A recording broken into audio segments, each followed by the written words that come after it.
back to Triptych Algebra. Today we're going to talk about one of the most fundamental concepts in later algebra that goes on to higher level mathematics, functions.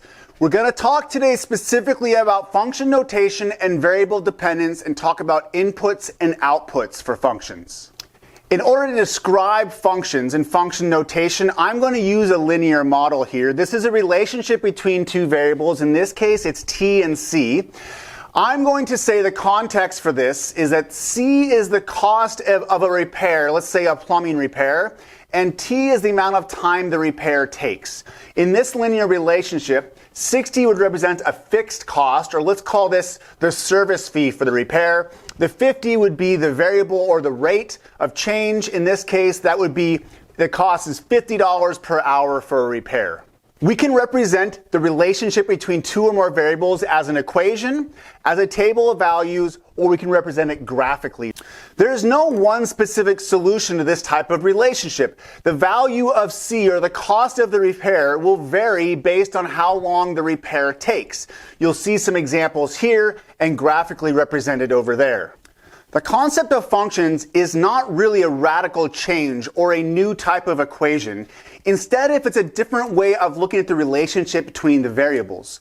In this case, what we're going to do is declare that t is the independent variable, or the variable that changes naturally, and c we're going to call the dependent variable, because the cost depends on the amount of time for the repair. The way that we declare this relationship is by putting this notation next to c right here. So we're going to put a parentheses t after c. What that represents is that the cost of the repair depends on the amount of time taken on the repair. Importantly, this notation, c of t, does not mean c times t. What this means, it's telling you that the variable c, or the value of c, depends on the value of t, or in our context, the cost of the repair depends on the amount of time on the repair. Now c and t mathematically have very specific roles. T is called the independent variable, and c, which depends on the amount of time, is called the dependent variable. As we move forward, another way of talking about independent and dependent variables, we think of independent variables as inputs, and we think of dependent variables as outputs. Mathematically speaking, functions are mathematical objects that relate to or more variables. In this case, we're relating the variable t with the variable c. We will input information into our mathematical machine and we output information. In this case, we're inputting time for repair and we're outputting cost. With this notation, we can ask questions like this.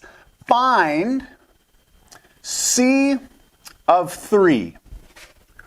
What this is asking us to do is to input 3 for the independent variable, or t, and find out what the cost is. To do this, what we're going to do is simply plug in 3 for t and evaluate this. When we do this, we'll get 150 plus 60, which is 210.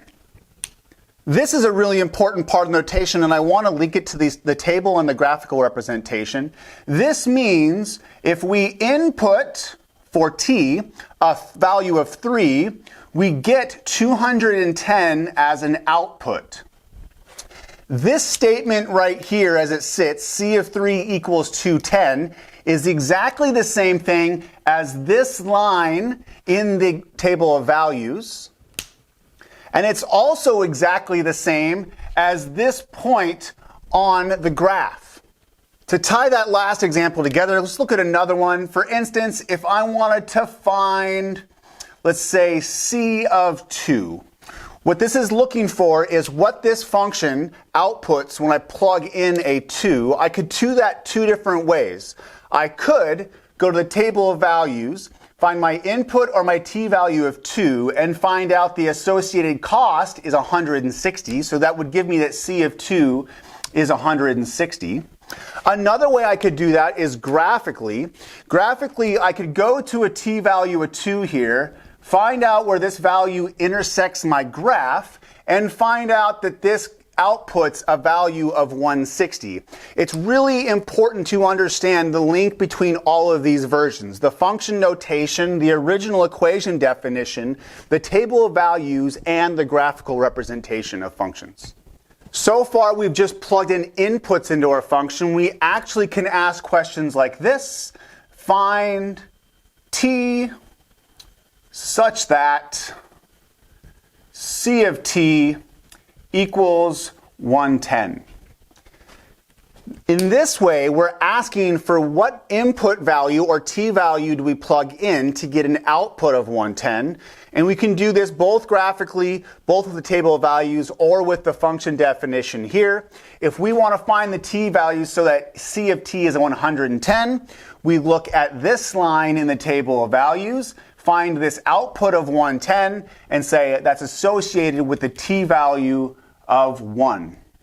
Alternately, what we could do graphically is look for when the output is 110 and find out that that's related to an input of t equals 1. Finally, the most common way that you'll solve a question like this is simply set your equation equal to this value. This output of 110 equals 50 t plus 60. We're simply going to solve this for t by subtracting 60 to both sides to get 50 equals 50t, divide by 50 to get that t equals 1. Finally, functions don't really introduce too much new mathematically as far as equation types to mathematics, but they are a really important way of looking at them. Functions will have very important concepts like domain and range that you'll be introduced to, and the important concept that for every input there's one unique output that we'll cover in a different video. But I want to leave you with one last traditional image of functions. Functions are a mathematical machine. We think of these as machines that take in specific inputs and give us out some specific outputs. Again, for instance, if for this function right here, if we input the value of 3 into this machine, this function right here, it will output the value of 210. The first important thing when dealing with functions is simply getting used to this notation and understanding what it means.